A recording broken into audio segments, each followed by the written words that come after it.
اعوذ باللہ من الشیطان الرجیم بسم اللہ الرحمن الرحیم السلام علیکم رحمۃ اللہ وبرکاتہ۔ سچی حکایت کے لیے ہمارے چینل ابراہیم امجد کو سبسکرائب کریں۔ خبر میں آیا ہے کہ ایک قبیلے نے بنی اسرائیل میں سے نکل کر لبے دریا پر مکان بنایا۔ جب داؤد علیہ السلام بلا میں مبتلا ہوئے، ان صوبہ نے اکثر احکام توریت کے چھوڑ کر خلاف شرع اختیار کیے۔ چنانچہ ہفتے کے دن شکار کرنا اور خرید و فروخت کاروبار دنیا کا کرنا یہ توریت میں حرام ہے، وہ سب اختیار کیے۔ جب اس قوم نے نافرمانی شروع کی، اللہ تعالیٰ نے ان کی آزمائش کے لیے دریا کی مچھلیوں کو حکم کیا کہ ہفتے کے دن دریا سے نکل کر کنارے پر آ کر کے ہلا کدا کریں، اور دنوں میں دریا میں جا رہے۔ پس خدا کے حکم سے مچھلیاں ہفتے کے دن دریا سے نکل کر کنارے پر آ کے پھرتی تھی اور دن کو دریا میں جا رہتی۔ آخر یہودیوں نے ان کو دیکھ کے لالچ کے مارے ایک ہلا کیا کہ دریا کے کنارے پر نہر کھود کے جال ڈالے، کیونکہ ہفتے کے دن مچھلیاں دریا سے آ کے کھیل کود کے شام کے وقت دریا میں چلی جاتی تھی۔ آخر وہ سب ہفتے کے دن نہر میں جال ڈال کے رکھتے، فجر کو اٹھ کے یکشنبہ کو حسب روز اپنے پکڑ کھاتے۔ چنانچہ قول تعالیٰ ہے، اور پوچھ ان سے احوال اس بستی کا کہ تھے کنارے دریا کے، جب حد سے بڑھنے لگے، ہفتے کے حکم میں جب آنے لگی ان کے پاس مچھلیاں ہفتے کے دن پانی کے اوپر، اور جس دن ہفتہ نہ ہو نہ آوے یوں ہم آزمانے لگے، اس واسطے کے بے حکم تھے۔ اور جب بولا ایک فرقہ ان میں سے، کیوں نصیحت کرتے ہو ایک لوگوں کو کہ اللہ چاہتا ہے ان کو ہلاک کرے یا دن کو عذاب کرے، سخت بولے الزام اتارنے کو تمہارے رب کے آگے، اور شاید کہ وہ بچیں۔ پھر جب بھول گئے جو ان کو سمجھایا گیا تھا، بچا لیا ہم نے ان کو جو منع کرتے تھے برے کام سے، اور پکڑا ہم نے گناہ گاروں کو پڑے عذاب میں مبتلا ان کی بے حکمی کا۔ پھر جب بڑھنے لگے جس کام سے منع ہوا تھا، ہم نے حکم کیا کہ ہو جاؤ بندر ذلیل۔ سورہ اعراف کے ترجمے کے فائدے میں لکھا ہے کہ حضرت داؤد علیہ السلام کے عہد میں یہود پر ہفتے کے دن شکار کرنا منع تھا۔ اللہ نے اس شہر والوں کو بے حکم دیکھا، لگے آزمانے، ہفتے کے دن مچھلیاں دریا سے اوپر پھریں اور دنوں میں غائب رہے، انہیں کا جی نہ رہ سکا۔ آخر ہفتے کے دن شکار کیا، اپنی دانش میں ہلا کیا کہ کنارے دریا کے پانی کاٹ لائے کہ مچھلیاں وہاں بند رہیں، تو بھی مچھلیاں نہ ہاتھ آئیں۔ ہفتے کی شام کو نکل جاتی، آخر ہفتے کے دن راہ بھاگنے کی بند کی، اتوار کو پکڑ لیا۔ پھر وہ لوگ بندر ہو گئے، ان میں 3 فرقے ہو گئے، ایک شکار کرتے، ایک منع کیے جاتے، ایک تھک کر منع کرنا چھوڑ بیٹھے، لیکن وہی بہتر تھے جو منع کرتے رہے۔ اور منع کرنے والوں نے شکار کرنے والوں سے ملنا چھوڑ دیا اور بیچ میں دیوار اٹھائی۔ ایک دن صبح کو اٹھے، دوسروں کی آواز نہ سنی، دیوار پر سے دیکھا ہر گھر میں بندر ہیں۔ وہ آدمیوں کو پہچان کر اپنے خرابت والوں کے پیروں پر سر رکھنے اور رونے لگے، آخر بڑے برے حال سے 3 دن میں مر گئے۔ توریت میں اللہ تعالیٰ نے فرمایا تھا کہ جب حکم توریت کا چھوڑ دو گے تو تم پر اور بندے مسلط ہوں گے، پھر قیامت تک ذلیل رہو گے۔ اب دیکھو یہود کو کہیں حکومت نہیں، غیر کی رعیت ہے۔ بس اے مومنو، بسبب نافرمانی کے بنی اسرائیل مسخ ہو کر بندر کی صورت ہو گئے، اور ہم خاتم النبیین صلی اللہ علیہ وسلم کی امت میں ہیں، اس لیے اس زمانے میں گناہ کرنے سے سید عالم صلی اللہ علیہ وسلم کے طفیل سے مسخ نہیں ہوتے ہیں، مگر قیامت کے دن جزا اس کی ذلت مسخ سے کم نہ ہوگی۔ یا اللہ توفیق دے ہم کو اوپر خیر کی اور ثابت رکھ اوپر ایمان کی، آمین یا رب العالمین۔ منقول ہے کہ داؤد علیہ السلام کی نبوت کے 3 برس کے بعد اللہ تعالیٰ نے لقمان حکیم کو علم حکمت سے بہرامند کیا تھا۔ چنانچہ اللہ تعالیٰ نے فرمایا ہے، ہر آئینہ ہم نے دی ہے لقمان کو حکمت۔ کہتے ہیں کہ ان کی حکمت سے داؤد علیہ السلام کو بھی فائدے پہنچے تھے۔ ایک دن دونوں باہم متفق بیٹھے تھے، حضرت داؤد علیہ السلام اپنے ہاتھ سے لوہے کی کڑیاں موڑ کے ذرا بناتے تھے بغیر آگ کے، یہ لقمان نے دیکھ کے نہ پوچھا کہ کس طرح بناتے ہیں۔ جامع تواریخ میں لکھا ہے، لقمان حکیم سیاہ فام قوم حبشی سے یا عرب کے یا بنی اسرائیل کے غلام تھے، اور ان کے آقا کا دوسرا ایک غلام وہ کوئی چیز منیب کی چرا کر کھا گیا تھا۔ منیب نے دونوں پر شبہ کیا۔ لقمان نے کہا، اے میرے خواجہ، ہم کو گرم پانی سے قے دلوا کے دیکھو، اگر ہم نے آپ کی چیز کھائی ہوگی تو نکل آئے گی۔ تب خواجہ نے دونوں کو گرم پانی سے قے دلوائی، دوسرا غلام جو تھا اس کے منہ سے جو چیز کھائی تھی نکل پڑی۔ خواجہ نے لقمان حکیم کی حکمت پر آفرین کی اور ان کو آزاد کیا۔ کہتے ہیں کہ پہلی حکمت لقمان کی یہی تھی۔ جامع تواریخ میں لکھا ہے کہ بعد آزاد ہونے کے ان کو علم، حکمت اور تہذیب اخلاق حاصل ہوا۔ ان کے قیلولہ کے وقت ایک دن فرشتے نے آ کے کہا، اے لقمان، حق تعالیٰ فرماتا ہے اہل زمین پر تم کو خلیفہ کروں گا۔ لقمان نے کہا، مجھ سے خلافت نہیں ہو سکے گی، کیونکہ اگر حق بمستحق نہ پہنچے بموجب ندامت و خجالت ہے اللہ کے پاس، اگر پہنچے تو متون ہے عند الناس۔ ملائکہ یہ حسن تقریر ان کی سن کر چلے گئے۔ تب اللہ نے علم، حکمت اور نبوت ان دونوں میں سے ان کو اختیار دیا۔ انہوں نے حکمت قبول کی جس میں مواخذہ نہ ہو، پس ایک رات ان آیت یزدمی سے بابواب ابواب حکمت بے مشقت ان کے دل میں مفتوح ہوئی۔ روایت کی گئی ہے کہ لقمان کا ایک بیٹا تھا، سب سے چھوٹا۔ اس نے اپنے باپ سے کہا، اے بابا جان، میں تجارت کرنے کو سفر جانا چاہتا ہوں، آپ کیا فرماتے ہیں؟ انہوں نے کہا، اے بیٹا، میں تجھے ایک نصیحت کرتا ہوں، اس کو یاد رکھنا، چنانچہ قول تعالیٰ ہے۔ اور جب کہا لقمان نے اپنے بیٹے کو، جب اس کو سمجھانے لگا، اے چھوٹے بیٹے، میرے شریک نہ ٹھہریو، اللہ کا بے شک شریک بنانا بڑی بے انصافی ہے۔ پھر لقمان نے کہا، ترجمہ، اے چھوٹے بیٹے میرے، قائم کر نماز کو اور امر کو ساتھ بھلائی کی اور منع کر برائی سے، اور صبر کر اوپر اس چیز کے پہنچے تجھ کو، تحقیق یہ بڑے کاموں سے ہے۔ اور مت موڑ گال اپنے لوگوں کی طرح، یعنی غرور سے نہ دیکھ، اور مت چل زمین کے اوپر تکبری سے۔ اللہ دوست نہیں رکھتا تکبر کرنے والے، شیخی کرنے والے کو راہ متوسط سے لے، اور نرم کو اپنی آواز کو تحقیق ناپسندیدہ آواز گدھے کی ہے۔ پس بیٹے کو یہ وصیت کر کے کہا، جب اسباب سفر تیار ہو میرے پاس ہونے جائیو۔ تب بموجب ارشاد کے باپ کے پاس آیا۔ لقمان نے کہا، اے بیٹا، جب جاؤ گے راہ میں ایک میدان پاؤ گے، اس میدان میں ایک چشمہ ہے، اس کے کنارے ایک درخت ہے، خبردار تم اس کے سائے کے تلے مت بیٹھو، اللہ تم کو اس مہلکہ سے محفوظ رکھے۔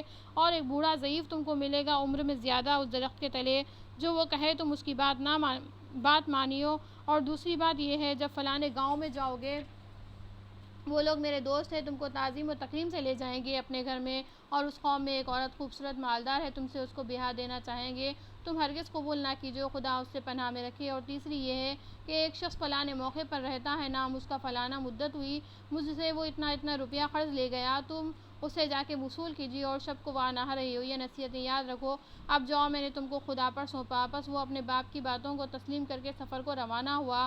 جب اس بیاباں مسکرا میں جا پہنچا جو اس کے والد نے کہا تھا، اس کے کنارے ایک چشمہ پانی کا، آب اس کا نہایت شیریں اور شفاف، اور اس چشمے کے کنارے ایک درخت پایا سایہ دار، اس کے نیچے ایک شخص بزرگ کامل بیٹھا ہوا دیکھا، مارے تشنگی کے چاہتا تھا کہ اس چشمے سے پانی پیے اور اس درخت کے تلے ذرا دم لے کے آرام کرے۔ اس وقت باپ کی وصیت جب یاد پڑی، وہاں سے قدم آگے بڑھانے لگا، تب اس بزرگ نے جو اس درخت کے نیچے بیٹھے تھے پکارا، اے لڑکے، کہاں جاؤ گے؟ ایسی دھوپ میں سخت گرمی پڑتی ہے، ذرا دم لو، چھاؤں کے تلے بیٹھو۔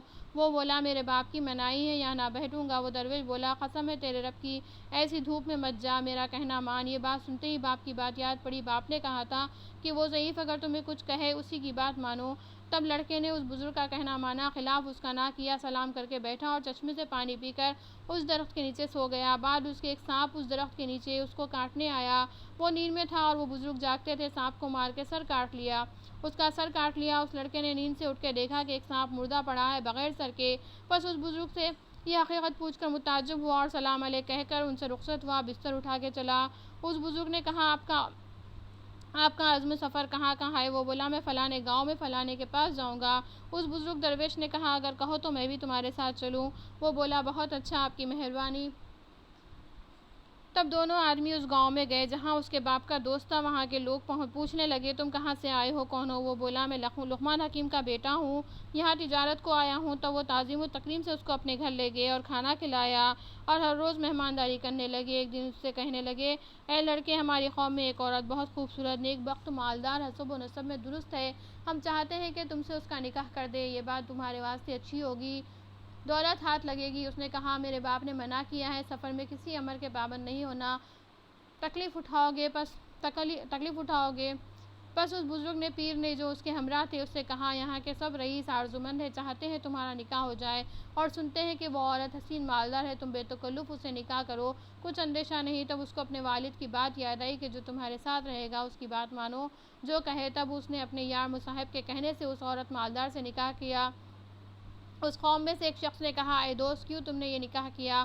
وہ عورت بہت بد ہے، اس نے قبل تمہارے 9 شوہر کو پہلی خلوت میں مار ڈالا ہے، تم کو بھی مار ڈالے گی۔ تب پسر لقمان اس بات کو سن کے بہت پچھتانے لگے اور مغموم ہوئے۔ اس پیر مرد نے اس سے کہا، تم کیوں اندیشہ کرتے ہو، کیا سبب ہے؟ وہ بولا، میں نے سنا ہے میری بیوی نے جو میں نے یہاں نکاح کیا ہے، میرے آگے 9 شوہر کو پہلی خلوت شب زفاف میں مار ڈالا ہے، میں ڈرتا ہوں شاید کہ مجھ کو بھی مار ڈالے۔ تب اس پیر مرد نے اس سے کہا کہ تم کچھ اندیشہ نہ کرو، خاطر جماع سے رہو، میں تم کو ایک حکمت بتلاؤں گا، اس کو لیجیے۔ وہ یہ ہے، جب تمہارے پاس بیوی شب خلوت میں آئے، اس وقت تم میرے پاس کسی بہانے سے وہاں چھوڑ کے آئی ہو، تب ہم اس کی تدبیر اور علاج کریں گے۔ اور جب ان کی بیوی ان کے پاس شب خلوت میں آئی، تب اس نے اپنی بیوی نامبارک 9 شوہر کشندہ کو کہا کہ تم ذرا بیٹھو، اس وقت مجھ کو باہر کچھ درکار ہے، میں ہو آؤں۔ یہ کہہ کر اس کے پاس سے نکل کر اس بزرگ کے پاس آئے۔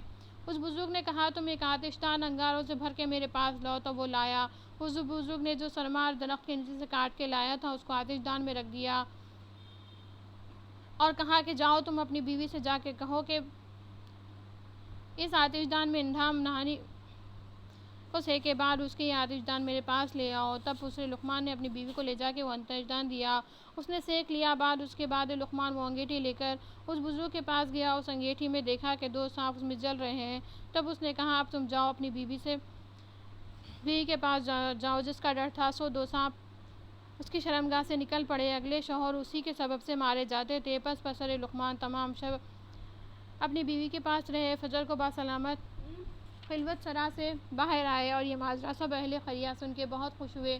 پس پسر لقمان نے یہاں سے عزم کیا کہ باپ کے مدیون کے پاس جا کر روپیہ باپ کا وصول کر لائے۔ تب اس بزرگ سے کہا کہ میں دریا کے کنارے ایک شخص کے پاس جانا چاہتا ہوں کہ اس کے پاس میرے باپ کا روپیہ ہے، اسے جا کے وصول کر لاؤں۔ اس پیر بزرگ نے کہا میں بھی تمہارے ساتھ چلوں گا۔ تب دونوں آدمی اس مدیون کے پاس گئے اور وہاں کے لوگوں نے ان سے کہا کہ یہ مدیون مرد مفسد اور دغاباز ہے، تم کیوں اس کے یہاں آئے؟ ناحق مارے جاؤ گے، تم یہاں سے چلے جاؤ۔ وہ مفسد کسی کا روپیہ لے کے دیتا نہیں۔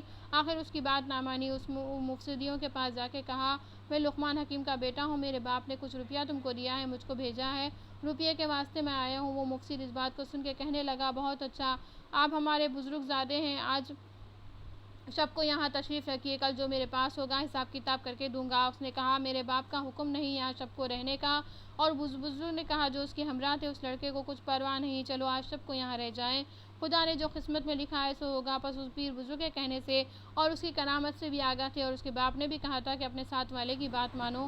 تب شب کو دونوں آدمی اس دغا بازیوں کے مکان پر رہ گئے۔ جب کھانا کھا چکے اس دغا باز نے ایک مکان لبے دریا اس حکمت سے بنایا تھا کہ جو اس مکان میں شب کو سو جاتا جوار کا پانی آ کے اس کو ڈبا مارتا۔ ان دونوں کو اسی مکان میں لے گیا، سونے کو جگہ کر دی۔ لقمان کا بیٹا سو رہا، وہ بزرگ جاگتے تھے۔ رات دوپہر کے وقت جوار آئی، اس مکان پر پانی چڑھ گیا، قریب ڈوبنے کے تھا۔ اس بزرگ نے اس کو نیند سے جگایا اور دونوں نیچے کے طبقے سے اوپر بالا خانے کے جا کے حسن جگہ پر اس دغاباز کے بیٹے سب تخت پر سو رہے تھے، وہاں سے ان کو تخت سمیت اٹھا لا کے نیچے کے طبقے میں اپنی جگہ پر لبے دریا سلا دیا، اور دونوں آدمی اوپر جا کے ان کے بیٹوں کی جگہ پر سو رہے۔ فجر کو وہ دغاباز آ کے دیکھتا ہے کہ اپنے ہی بیٹوں کی جگہ پر بالا خانے میں وہ دونوں مسافر سو رہے ہیں، اور اپنے بیٹے سب نیچے مکان میں ان دونوں کی جگہ پر پانی میں مردہ پڑے ہیں۔ تب پکار کے کہنے لگا اے افسوس افسوس، میں نے تمہارے واسطے فریب کیا تھا کہ تم کو مار ڈالوں، یہ میں اپنے فریب میں آپ ہلاک ہوا، میرے بیٹے سب مارے گئے۔ تب ان دونوں مسافروں نے کہا کہ جو جس کے لیے بدی کرتا ہے سو اپنے لیے کرتا ہے، چنانچہ اس آیت کریمہ سے ثابت ہے، یعنی نہیں گھبراتا ہے مگر مکر کرنے والوں کو۔ غرض لقمان کے بیٹے نے اپنے باپ کا روپیہ اس دغاباز سے وصول کر کے اپنی بیوی کو جس سے وہ نکاح کیا تھا لے کر مائے اسباب وہ درویش اپنے وطن کی طرف عزم کیا۔ جب پسر لقمان اپنے مکان کے قریب آیا تب اس بزرگ نے یہ بات کہی اے بھائی پسر لقمان، تمہارے ساتھ میں اتنے روز رہا، تم نے مجھ کو کیا دیکھا، میں نیک ہوں یا بد؟ وہ بولا آپ نیک مرد ہیں، آپ کے طفیل میں نے ایسی مصیبت سے رہائی پائی، خدا آپ کو سلامت رکھے، اور اتنا مال و اسباب اور عورت نیک بخت میں نے جو پائی ہے صرف آپ کے طفیل اور برکت سے پائی۔ اس درویش نے کہا اگر میرے سبب سے تم نے یہ مال و اسباب پایا ہے تو اس سے مجھ کو حصہ دو۔ اس نے کہا بہت اچھا، آپ آدھا لے لیجئے، بہت خوش ہوں۔ درویش بولا تم حصہ کر کے دو۔ وہ بولا نہیں، آپ اپنا حصہ تقسیم کر کے لیجئے، مجھ کو قبول ہے۔ تب اس پیر مرد نے تھوڑا سا مال اس کی بیوی کے پاس ایک طرف رکھ دیا اور باقی مال ایک طرف رکھ کے اسے کہا کہ ان دونوں میں سے جو تمہاری طبیعت چاہے لے لو۔ تب اس نے اپنی بیوی کے پاس جو حصہ تھا اٹھا لیا اور باقی مال اس بزرگ کو دے کر اپنے گھر کی طرف چلا۔ جب تھوڑی دور گیا پیچھے پھر کے دیکھا تو وہ درویش چلے آتے ہیں اور سوال کیا اے لڑکے، مجھ کو جو آدھا حصہ مال کا دینا جاتا ہے اس کا کیا سبب ہے؟ شاید ڈر کے مجھ سے تم دیے جاتے ہو۔ وہ بولا آپ میرے رفیق شفیق خیرخواہ تھے، جناب کی برکت اور صحبت سے میں نے بیوی اور اپنا مال و اسباب حاصل کیا، آپ میرے ناصح اور رہنما تھے، کتنی مصیبتوں سے آپ نے مجھ کو بچایا، اتنا مال میں نے خوشی سے آپ کو دیا۔ وہ بولا میں تم سے بہت خوش ہوا، جو تم نے مجھ کو دیا سب تم پھیر لو، میں نے تم کو دیا، اللہ تم کو مبارک کرے، تمہارا مال نہ چاہیے مجھ کو دنیا کے مال و زر سے کچھ حاجت نہیں، بنی آدم نہیں ہوں۔ تب پسر لقمان نے اس سے پوچھا برائے خدا کہو تم کون ہو؟ اس نے کہا میں اللہ کا امین ہوں، میں تمہارا نگہبان ہوں اور سب کے واسطے ہوں۔ اللہ نے مجھ کو دنیا میں یہی کام دیا کہ سب کی بہتری کروں اور تمہارے ساتھ رہا اللہ کے کام میں کہ تمہارے باپ کا مال دلا دیا، خدا کے حکم سے تم کو راہ بتلائی اور تمہارے باپ کے پاس پہنچایا۔ بس اب اپنے باپ کے گھر سلامت جاؤ، اب میں تم سے رخصت ہوتا ہوں، سلام علیک۔ بس پسر لقمان اپنی بیوی اور مال و اسباب سب لے کر صحیح سلامت گھر پہنچا اور اپنے باپ کے قدم بوس ہو کر جو حال سفر میں گزرا تھا سب بیان کیا، اور بعض تواریخوں میں لقمان کی حکمت کا حال بہت سا لکھا ہے، یہاں میں نے مختصر بیان کیا، طول نہ دیا۔ صدق اللہ العلی العظیم وما علینا الا البلاغ۔ ہمارے چینل کو لائک، شیئر اور سبسکرائب کریں۔